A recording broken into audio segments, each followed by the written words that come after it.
Hi, this is Mr. Weisfeld. We're talking about graphical relationships. That is how data might look from an experiment that you do and how we describe those in words. So if you're following along, take a look at Unit 1 in your packets on page 17. So just to orient ourselves, over here on this side we'll talk about the graph shape. And over here in this box, we'll talk about how you would describe that shape in words. And when we talk about x, x is your manipulated variable. That's the thing you're changing. And then y is your responding variable. So I don't care what experiment you're doing. If you see a graph like this, it means that as x increases, so as you go here along the x-axis, y remains the same. So if y was 6, over here, when x was this value and x increased to here, y was still 6. So what we say is there is no relationship between the variables. I like to say something like, if I turn up the volume on my cell phone, my car doesn't start. Or it just stays the same, right? So there's no connection between those two things. That is a relationship, even though it's technically not a relationship. The absence of a relationship is still a way to describe it. All right, next one. This is number 2. We're going to be talking about 5 of these. So number 2, as x, remember that's your manipulated variable, as x increases, y increases, and in particular, I could also use that this is the independent variable. And over here, so when I say MV, that's manipulated variable or independent variable. And when I say RV, I mean responding variable or dependent variable.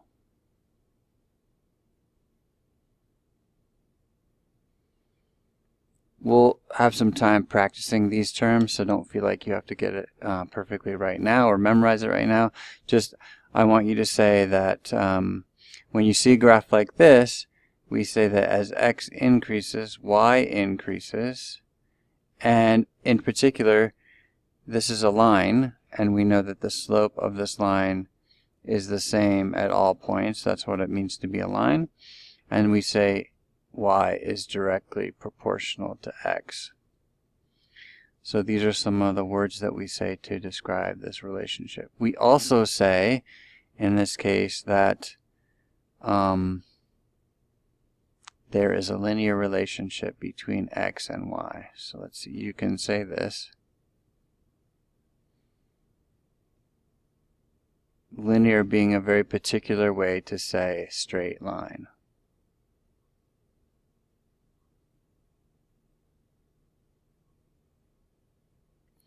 You know some things like y equals mx plus b. We're not talking about that right now. We're just talking about what you might see in an experiment. So here's number 3.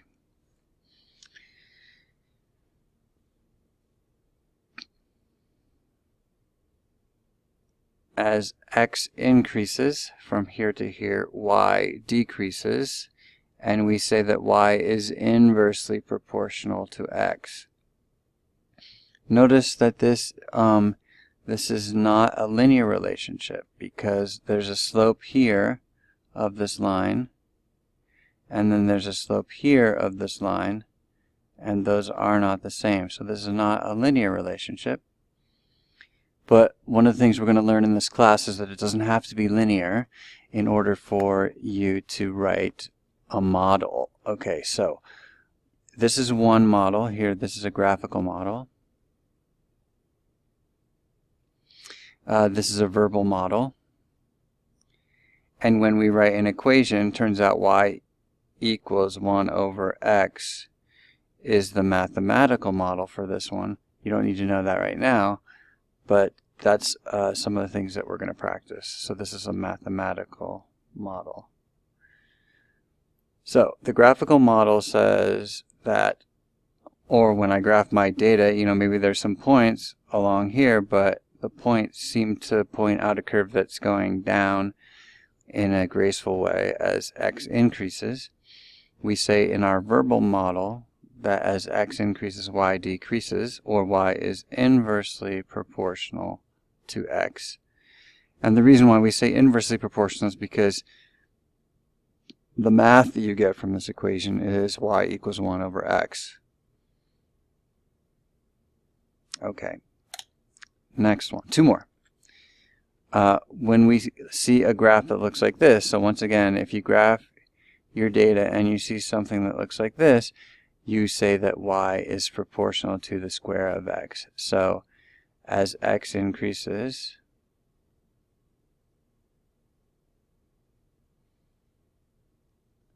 y is proportional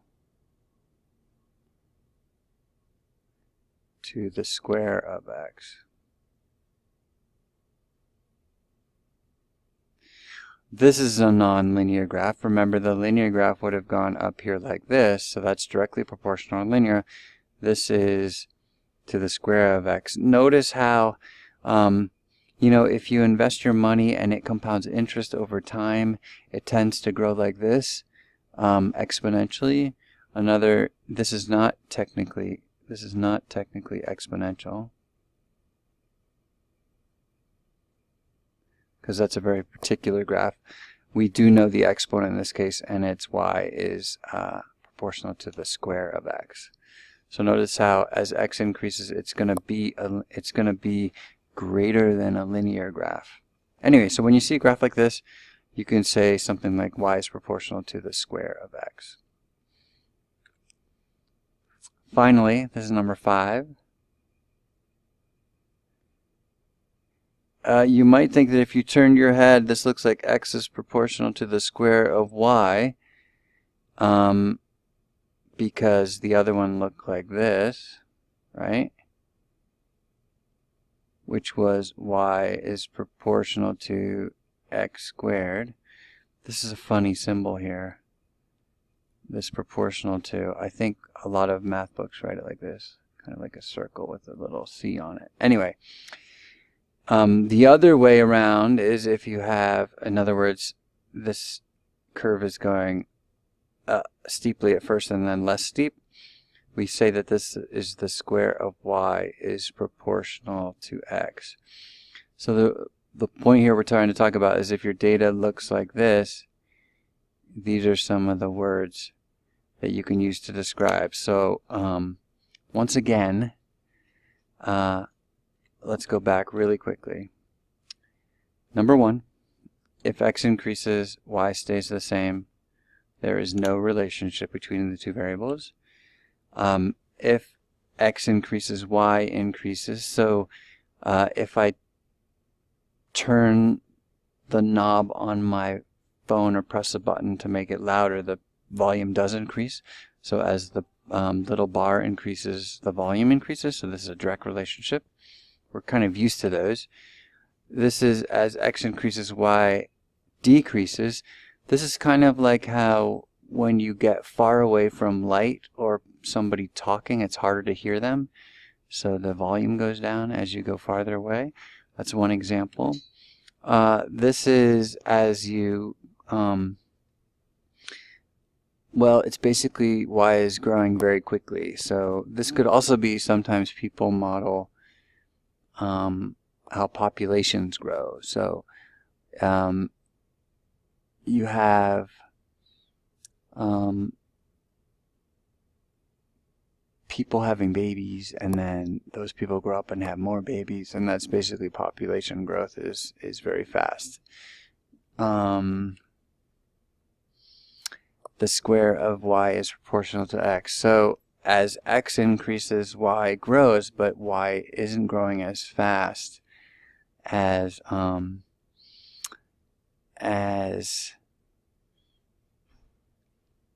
some of the other graphs that we've seen. So an example here, things that grow but then not as fast. I think sometimes your grade point, your grades, it's really hard to get them to that much higher number. You have to get way more better grades to raise your GPA. So early on your GPA rises pretty quickly, but then it kind of sets in. And so it's hard to really get like, I mean, it's hard to get a 4 if you got already a A- or a B or a C or a D or an F, right? So this is kind of like how your GPA can grow over time. If you get good grades, it can grow, but it doesn't always grow as quickly as you'd like. Okay, so that was graphical relationships. You'll need these for Unit 1.